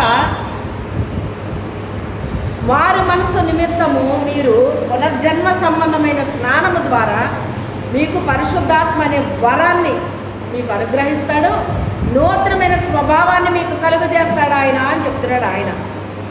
అంటే ఈ మారు మనసు వలన వచ్చేది ఏంటి అంటే నూతనమైన స్వభావం పరిశుద్ధాత్మ దేవుడు కలుగజేస్తాడన్నాడు. నూతన స్వభావం వచ్చేస్తుంది అన్నాడా? ఎవరి ద్వారా వస్తుందని చెప్పాడు? పరిశుద్ధాత్ముడి ద్వారా వస్తుందని చెప్పాడు అక్కడ. అసలు వీళ్ళకి మారు మనసు ఉంటే కదా ఈ పరిశుద్ధాత్మ నడిపింపు రావడానికి, స్వభావం మారడానికి. అసలు వీళ్ళకి మారు మనసు ఏది? మారు మనసు పొందుకుంటే తప్పకుండా పరిశుద్ధాత్ముడు ఒక వరంగా మనకు అనుగ్రహించబడతాడు ఆయన. మనకి స్వభావాన్ని నూతన పరుస్తానంటున్నాడు ఆయన. పాత స్వభావాన్ని తీసివేస్తాడు, క్రొత్త స్వభావాన్ని మనకి ఇస్తాడండి ఆయన.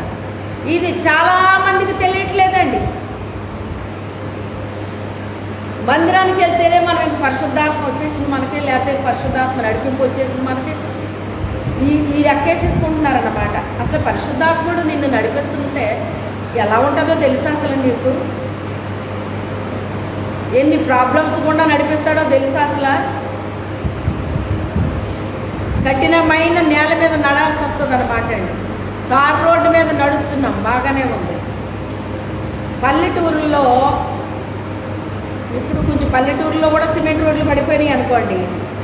ఇంకా మీరు బాగా మరి లోపలికి వెళ్తే మీ రోడ్లు ఎలా ఉంటాయమ్మా? రాళ్ళలాగా ఉంటాయా? చూసారా మీరు ఎప్పుడన్నా? మా చిన్నప్పుడు ఉండి మరి రాళ్ళ రోడ్ల మీద నడిచేవాళ్ళు. అంటే అలానే ఉట్టుకాళ్ళతో నేను నడవలేదు కానీ చెప్పులు ఉండేయండి. కానీ చాలామంది చెప్పులు లేకుండా నడిచేసేవారు. నేను ఆశ్చర్యంగా చూసేదాన్ని. వీళ్ళు చెప్పులు లేకుండా ఎలా నడుస్తున్నారు? కాళ్ళు గుచ్చుకోవటం లేదా? రాళ్ళు గుచ్చుకోవటం లేదా? పొలం పని చేసేటప్పుడు పొలంలో అవన్నీ గుచ్చుకోవటం లేదా వీళ్ళకి? ఎలాగ జరుగుతుంది వీళ్ళకి? అది దేవుని యొక్క కృప అనుకోవాలంతే. మనం చెప్పులు వేసుకుని ఎవరైనా వ్యవసాయం చేస్తారో చెప్పండి? గట్టు వరకే చెప్పులు వేసుకెళ్ళడానికి ఉంటుంది మీకు, అవునా కాదా?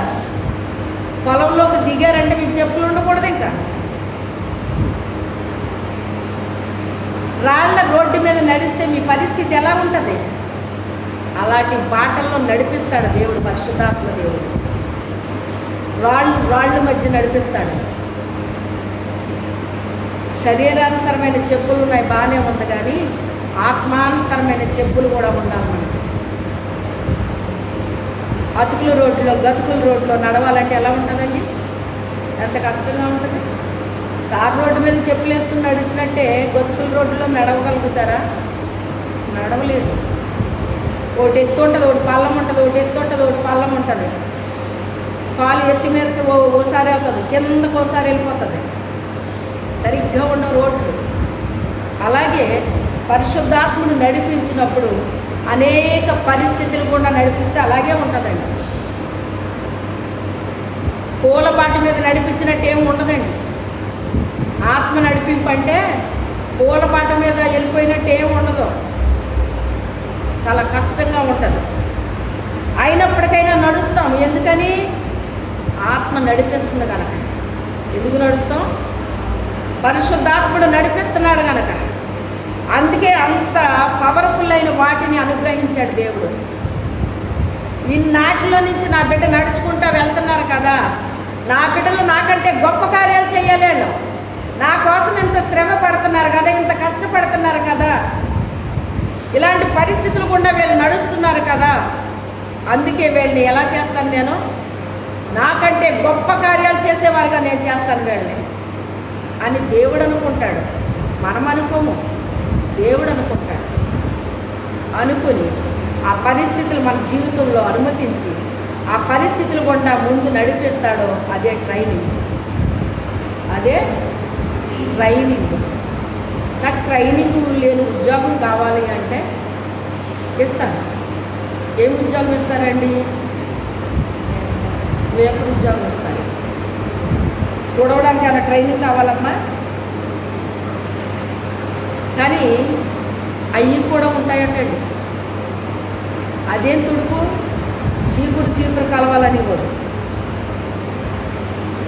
అదేం తుడుపు, నడుమసలు వంగట్లేదు అని కూడా, వంగి తొడవాలని కోరండి. అవన్నీ ఎప్పుడో పోయి కొట్టుకుని, అందుకే ఎలాగొచ్చేసి నీ జబ్బులన్నీ. అప్పుడు చేసే పనులకి బాడీలో కొవ్వు ఉండేది కాదండి, ఎక్కడికక్కడ పేరుకుపోతుంది కొవ్వు. ఎందుకని? నడుము వచ్చి తుడిసే తుడుపులు కాదు, ఇప్పుడు నిలబడి తుడిసే తుడుపులు, మెషిన్లు తుడిసే తుడుపులు, మెషిన్లే తడిగొడ్లు ఎట్టేస్తున్నాయి. ఇవన్నీ జరుగుతున్నాయి. మనం చేయాల్సిన పనులు కాస్త యంత్రాలు చేసేస్తున్నాయి. మనకెక్కడ కొవ్వు కరుగుతలేదటండి. అలాగే పరిశుద్ధాత్ముడు మనల్ని నడిపిస్తుంటే మనలో కొవ్వు ఏమీ పేరుకోదు, కొవ్వు పట్టం మనం. ఎందుకంటే ఒక్కోసారి బాగా ఫుడ్ పెడతాడు, ఒక్కోసారి ఫుడ్ లేకుండా చేస్తాడు ఆయన. తెలుసా మీకు? ఒక్కోసారి ఆకలి వేయకుండా తినిపిస్తూ ఉంటాడు. ఏంటి ఇలా తింటున్నానేంటి అనుకుంటానండి నేను. ఆ తర్వాత పనప్ చెప్తాడు నాకు. ఆ ముందు నేను అంత తినకపోతే నెక్స్ట్ అంతసేపు నేను మాట్లాడలేదు. అంటే ముందే ఏం పెట్టాడు ఆయన, నీకెంత పని ఉందమ్మా, నువ్వు చేయాల్సింది, అందుకని నువ్వు బాగా తినాలి అని ముందు పెడతాడనమాట. ఒక్కోసారి అమ్మో నిజంగా ముందు తినడం మంచిదయ్యింది, లేకపోతే ఎంతసేపు ఎక్కడ మాట్లాడగలను అనిపిస్తుందని. పరిశుద్ధాత్ముడు మనల్ని ఎలా నడిపించాలో, ఎలాగా చెయ్యాలో మంచి ట్రైనింగ్ ఇస్తాడండి. మనకి మంచి ట్రైనింగ్ ఇస్తాడు, అప్పుడు వాడుకుంటాడు ఆయన. ట్రైనింగ్ పొందేసుకున్న తర్వాత మన సొంతది ఏమైనా ఉంటుందండి ఇంక అందులోని. ఆల్రెడీ ట్రైనింగ్ ఇచ్చాడు కనుక ట్రైనింగ్ ప్రకారంగా మనం ఫాలో అవ్వాలి తప్ప ఇలా చేస్తే ఎందుకు అవ్వదు, అలా చేస్తే ఎందుకు అవ్వదని మనం అనుకుంటే ఆ ట్రైనింగ్ ప్రకారంగా చేసింది ఒకలా ఉంటుంది, మన సొంత తెలివితేటలతో చేసింది ఇంకోలా ఉంటుంది. దీనికిలాగా అది ఉండదు. అందుకే పరిశుద్ధాత్మ దేవుడు మనకి ఇచ్చిన ట్రైనింగ్ ప్రకారంగా మనం చేయాలండి. ఆత్మ నడిపింపు మనకు ఉండాలండి. ఆత్మ నడిపింపు ఉండాలి, అభిషేకం ఉండాలి. అందుకే సాతానుడు ఏం చేశాడంటే ఒకళ్ళకి మారు మనసు లేకుండా బాప్తీసం ఇప్పిస్తాడు, ఒకళ్ళు మారు మనసు పొందిన తర్వాత బాప్తీసం తీసుకుంటారు. వాళ్ళకి పరిశుద్ధాత్ముడు అనే వరం అనుగ్రహించబడుతుంది. ఆత్మ నడిపింపు కలిగి వాళ్ళు జీవిస్తూ ఉంటారు. అభిషేకాన్ని ఇస్తాడు, పరిశుద్ధాత్మ అభిషేకం. అది ఆ అభిషేకం పొందుకున్న వాళ్ళది ఇంకా పవర్ఫుల్గా ఉంటుందండి. అంటే కరెంట్ లాగా ఉంటుంది అనమాట. కరెంటు 2 రకాలుగా పనిచేస్తుంది. ఇప్పుడు ఈ కరెంటు దీని ద్వారా, ఇప్పుడు కరెంటు ద్వారానే కదా ఇది పనిచేస్తుంది. కానీ నాకేమొస్తుంది, ఇప్పుడు దాని దగ్గర నుంచి చల్లటి గాలి వస్తుంది. అదే కరెంటుతో వేడి వస్తాయి. కరెంట్ స్టవ్ అంటే ఏంటి, పైకి ఏం కనపడుతుంది, చెయ్యడితే తెలుస్తుంది అందులో కరెంట్ ఉందండి.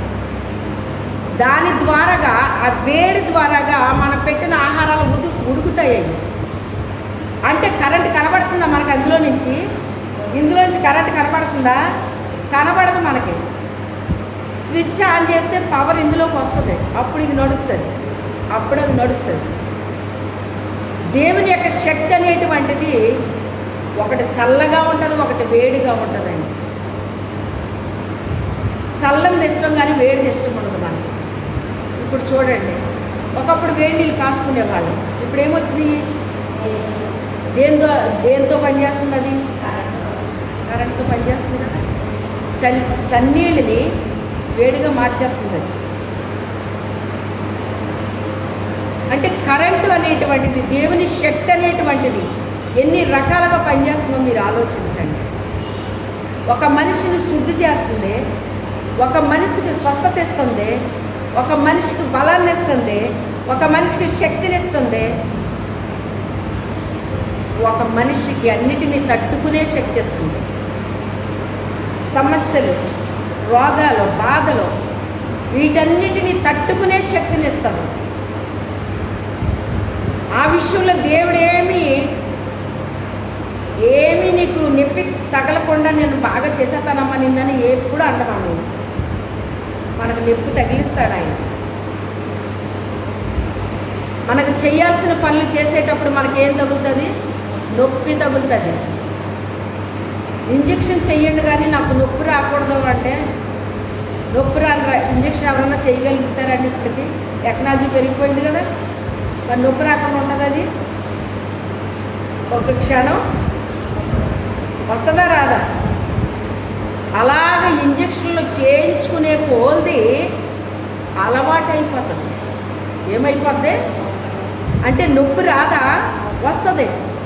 కానీ అది రోజు చేసుకోవడం వల్ల, చేయించుకోవడం వల్ల ఏమైపోయింది? ఇప్పుడు మనకి మొదటిసారి వచ్చిన నొప్పి లాగా ఉండదు. రెండో రోజున వచ్చినంత నొప్పి మూడో రోజు రాదు. మూడో రోజున వచ్చింది 10వ రోజున రాదు. నెల రోజులు ఇంజక్షన్ చేయించుకుంటే అలవాటు అయిపోతుంది. వెంటనే చెయ్యి చాపుతాం మనం. నొప్పి లేదని కాదు కానీ మనకు అలవాటు అయిపోయిందని. అలాగే దేవుడు కూడా మనకి ట్రైనింగ్ ఇచ్చేటప్పుడు స్టార్టింగ్లో నొప్పి వేస్తుంది, బాధేస్తుంది. ఈ దేవుడు ఏంటి శాడిస్టా? మనం బాధపడుతుంటే ఆనందిస్తాడా అంటున్నారు కొంతమంది. రక్షణ లేనివాడు మాట్లాడే మాటలు. దేవుడు నమ్ముకున్నవాడు కంటే అసలు ఏమీ ప్రాబ్లమ్స్ ఉండకూడదటండి. దాన్ని నమ్ముకోండి, మీకు ఏళ్ళు ఎక్కడ చేసేస్తారని ఎక్కడైనా చెప్పాడండి? ఎవరికైనా చెప్పాడా?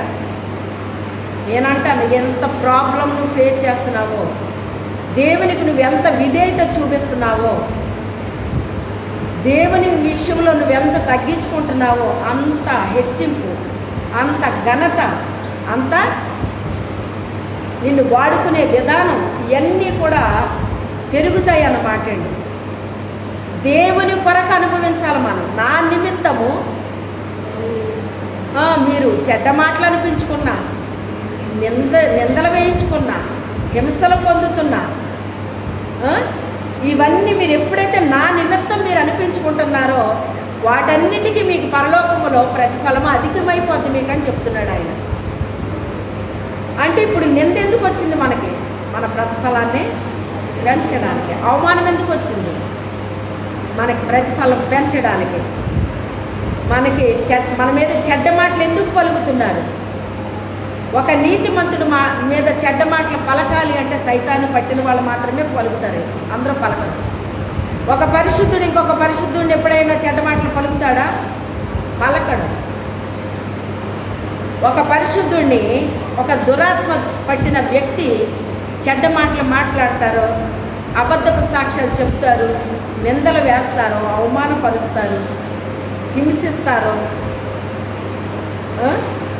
హింస అనేటువంటిది ఎన్ని రకాలుగా ఉంటుందో తెలుసా? కొంతమందిని హింసించడం అందరికీ కనపడుతుంది, కొంతమందిని హింసించడం ఎవరికీ కనపడదు. ఆ పెట్టిన వాళ్ళకి, అనుభవించిన వాళ్ళకి తప్ప రెండో వాళ్ళకి తెలియదు. అది ఇంకా చెప్పినా కూడా నమ్మరాళ్ళు. అలా ఉంటుంది ఆ హింస. మీకేం తెలుసండి బాబు? మీకేం తెలుసండి? మీరు చూసింది అదే తెలిసింది. మేము ఎంత బాధపడుతున్నామో, మేము ఎంత హింస పొందుతున్నామో మీకు తెలియదు అంటారు. దుష్టుడు ఎప్పుడైతే మనల్ని ఇతరులో ఉండి హింసిస్తున్నాడో, చెడ్డ మాటలు పలికిస్తున్నాడో, అబద్ధపు సాక్ష్యాలు పలికిస్తున్నాడో, అవమానం పరుస్తున్నాడో, ఇవన్నీ మన జీవితంలో మనము అనుభవిస్తున్నాం. అప్పుడు దేవుడు ఏం చేశాడో తెలుసా? నా బిడ్డ నా కోసం ఇన్ని అనిపించుకుంటే నా బిడ్డకి ఇంకా ఎక్కువ ఇవ్వాలని అనుకుంటాడట ఆయన. హల్లెలూయా. ఎన్ని అనిపించుకున్నామో వాటికి ఏమిస్తున్నాడు దేవుడు మనకి? మనం అనుభవించే ప్రతి దానికి కూడా అత్యధికంగా మనల్ని ఏం చేస్తున్నాడట ఆయన?